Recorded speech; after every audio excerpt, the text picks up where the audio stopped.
ഇത് ഈ ആദ്യഘട്ടത്തിലൊക്കെ വളരെ വലിയൊരു ആത്മവിശ്വാസത്തോടു കൂടി പ്രസംഗിച്ച് നടന്ന പ്രധാനമന്ത്രി. അതുകൊണ്ടാണ് അദ്ദേഹം വികസനത്തിനും ആ രീതിയിലും ഒക്കെ ഉള്ള കാര്യങ്ങളിൽ ഊന്നി സംസാരിച്ചുകൊണ്ടിരുന്നത്. അദ്ദേഹം അവസാനം ആ ഓരോ സ്റ്റേജ് കഴിയുന്തോറും ആത്മവിശ്വാസം നഷ്ടപ്പെട്ടുകൊണ്ടിരിക്കുന്ന ഒരു പ്രധാനമന്ത്രിയെ ആണ് ഇപ്പോൾ നമ്മൾ കാണുന്നതെന്നാണ് എൻ്റെ അഭിപ്രായം. എൻ്റെ വിലയിരുത്തൽ അതാണ്. കാരണം അദ്ദേഹത്തിന് തന്നെ തോന്നി ഇൻ്റലിജൻസ് റിപ്പോർട്ടൊക്കെ അവർക്ക് കിട്ടുമല്ലോ. കാരണം അദ്ദേഹം ഇന്ത്യ ഭരിക്കുന്ന ആളാണ്. അദ്ദേഹത്തിന് കിട്ടിക്കഴിഞ്ഞാലേ നമുക്കൊക്കെ അറിയാൻ പറ്റുള്ളൂ ഇൻ്റലിജൻസ് റിപ്പോർട്ടിൽ എന്ത് വരുന്നു എന്നുള്ളത് നോക്കണം. ഇന്ത്യ മുന്നണി കുറച്ച് മുന്നേറിക്കൊണ്ടിരിക്കുന്നു എന്നുള്ളത് യഥാർത്ഥത്തിൽ ഒരു സത്യമാണ്. അതിൻ്റെ ഏറ്റവും വലിയൊരു തെളിവെന്ന് പറയുന്നത് ഇപ്പോൾ നമ്മുടെ തമിഴ്നാട് മുഖ്യമന്ത്രി അദ്ദേഹത്തിൻ്റെ നേതൃത്വത്തിൽ മന്ത്രിസഭയിൽ ഏതൊക്കെ വകുപ്പുകളായിരിക്കണം DMKക്ക് വാങ്ങിയെടുക്കേണ്ടത്, നേടിയെടുക്കേണ്ടത് എന്നുള്ളതിനെക്കുറിച്ചുള്ള ചർച്ച വരെ അവിടെ നടക്കുന്നു. ആ രീതിയിലേക്ക് പോയി. കേജ്രിവാളിൻ്റെ അറസ്റ്റ് ഒരുപാട് ദോഷം ചെയ്തു, BJP ഒരുപാട് ദോഷം ചെയ്തു. പിന്നെ അത് മാത്രമല്ല, രാഹുൽ ഗാന്ധി വളരെ വളരെ ഇപ്പോൾ പണ്ട് ഒരു ഒരു ഒരു കൊച്ചുകുട്ടിയെ പോലെ പെരുമാറുന്ന ആളാണെങ്കിൽ ഇപ്പോൾ വളരെ പക്വത വന്ന ഒരു രാഷ്ട്രീയക്കാരനായിട്ട് അദ്ദേഹം ഉയർന്നു വരുന്നു എന്നുള്ളതും നമുക്ക് കാണാവുന്നതാണ്. അദ്ദേഹത്തിൻ്റെ പ്രസ്താവനകളും പ്രവർത്തനങ്ങളും ഒക്കെ ആ രീതിയിലാണ് ഇപ്പോൾ നമ്മൾ കണ്ടുകൊണ്ടിരിക്കുന്നത്. അതുപോലെ അഖിലേഷ് യാദവുമായിട്ടൊക്കെയുള്ള ആ കൂട്ടുകെട്ട് എന്ന് പറയുന്നത് വളരെ അരക്കിട്ടുറപ്പിക്കാൻ പറ്റിയ ബന്ധം, അത് വലിയ ചലനങ്ങൾ യഥാർത്ഥത്തിൽ ഇന്ത്യയിലെ ഏറ്റവും വലിയ സംസ്ഥാനമായ, ഏറ്റവും കൂടുതൽ യഥാർത്ഥ ഇന്ത്യ ഭരിക്കണം, ആര് ഭരിക്കണം എന്ന് തീരുമാനിക്കുന്ന സംസ്ഥാനമായിട്ടുള്ള UP അവിടെ വരും. അവിടെ ഈ രാമക്ഷേത്രമൊക്കെ വന്നു പോയി, ഇനി അത് കാര്യമില്ല. രാമക്ഷേത്രം നിർമ്മിക്കുമെന്ന് പറഞ്ഞ് നിർമ്മിച്ചു. അത് ഇനി ആളുകൾ അവിടെ വേറെ അതിനകത്ത് വേറെ പ്രത്യേകതയൊന്നും അതിനകത്ത് ആ കാര്യത്തിലില്ല, അതൊക്കെ പോയി. അപ്പോൾ അങ്ങനെയൊക്കെ വന്നു കഴിഞ്ഞപ്പോൾ ആത്മവിശ്വാസം നഷ്ടപ്പെട്ട ഒരു പ്രധാനമന്ത്രിയെ ആണോ നമ്മൾ കാണുന്നത്? അതുകൊണ്ടാണോ അദ്ദേഹം ഈ രീതിയിലുള്ള വികലമായ പ്രയോഗങ്ങളും പദപ്രയോഗങ്ങളും ഒക്കെ നടത്തുന്നത് എന്ന്? പിന്നെ ഒരു നൃത്തത്തെക്കുറിച്ച് മുജിറയെന്നോ എന്തോ എനിക്കറിയില്ല, ഞാൻ കേട്ടിട്ടില്ല, അത് ആദ്യമായിട്ടാണ് കേൾക്കുന്നത്. ആ രീതിയിലൊക്കെയാണ് ഇന്ത്യ മുന്നണി എന്നൊക്കെ പറയുന്ന ആ രീതിയിലൊക്കെയുള്ള പദപ്രയോഗങ്ങളാണ് ഇപ്പോൾ അദ്ദേഹം നടത്തിക്കൊണ്ടിരിക്കുന്നത്. അത് ഈ അവസാന സ്റ്റേജ് വരുമ്പോഴത്തേക്ക് എനിക്ക് തോന്നുന്നത് BJPയുടെ ആത്മവിശ്വാസം നല്ല ഒരു രീതിയിൽ, അവർക്ക് അധികാരം കിട്ടത്തില്ലെന്നൊന്നും ഞാൻ പറയുന്നില്ല, പക്ഷേ ആത്മവിശ്വാസം നഷ്ടപ്പെട്ടു എന്നുള്ളതാണ്. അധികാരം അഥവാ കിട്ടിയാലും വളരെ നേരിയ മാർജിനെ കാണുള്ളൂ. അതെൻ്റെ വിലയിരുത്തൽ അതാണ്. അതേ ഞാൻ കണക്കാക്കുന്നുള്ളൂ. കാരണം ഓരോ സംസ്ഥാനങ്ങളിലും അതാണ്. ഇപ്പോൾ ബീഹാറിൽ നമ്മൾ മനസ്സിലാക്കേണ്ടതാണ്. പിന്നെ ഇപ്പോൾ ആകെപ്പാടെ അവർ കണ്ണു വച്ചേക്കുന്നതും ഒരു ആശ്വാസം എന്ന് പറയുന്ന മായാവതിയിൽ മാത്രമാണ്.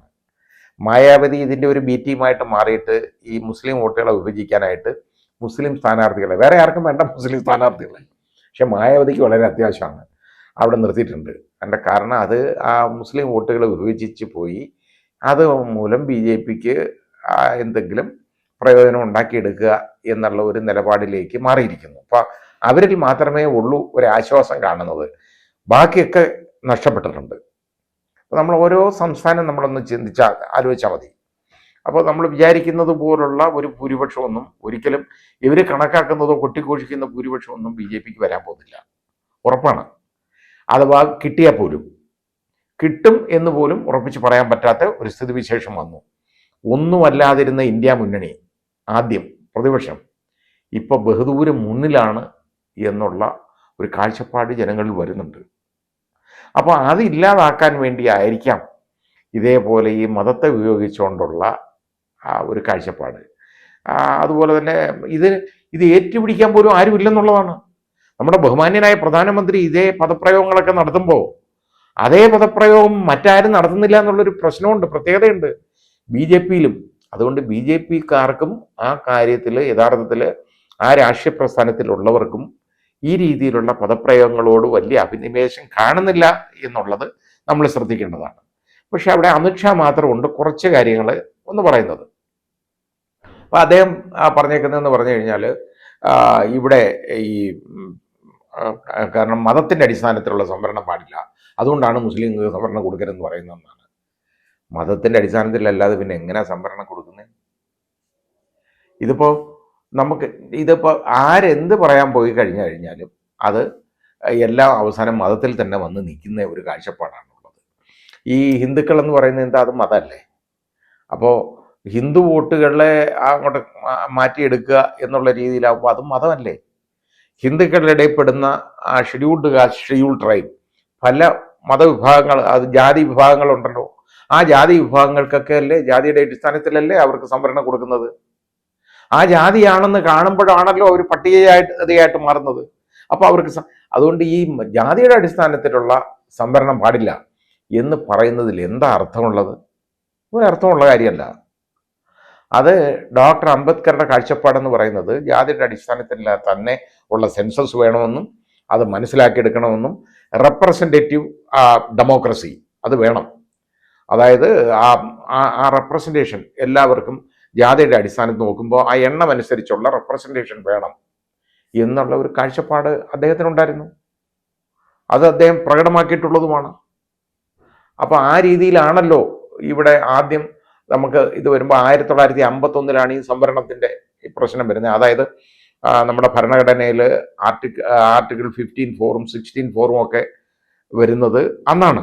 ആദ്യത്തെ ആ വരുന്നതൊക്കെ ജാതിയുടെ അടിസ്ഥാനത്തിൽ തന്നെയാണ്. അതുകൊണ്ട് ഇങ്ങനെ ഒരു സംവരണം ഇല്ല എന്ന് പറയുന്നതിൽ എന്താ അർത്ഥമുള്ളത്? എനിക്ക് മനസ്സിലാകാത്ത കാര്യമാണ്. അപ്പോൾ ആ രീതിയിലേക്ക് നമ്മുടെ ഈ ഒരു കാഴ്ചപ്പാട് പോകുന്നു. ആത്മവിശ്വാസക്കുറവുള്ള ഒരു BJP ആണ് ഇപ്പോൾ നമ്മൾ ഈ അവസാന സ്റ്റേജ് ആകുമ്പോൾ കാണുന്നത്. ബാക്കി നമുക്ക് വോട്ട് എണ്ണി കഴിഞ്ഞേ നമുക്കറിയാൻ പറ്റുള്ളൂ. അതുവരെ നമുക്കൊന്നും പറയാൻ പറ്റുന്നില്ല.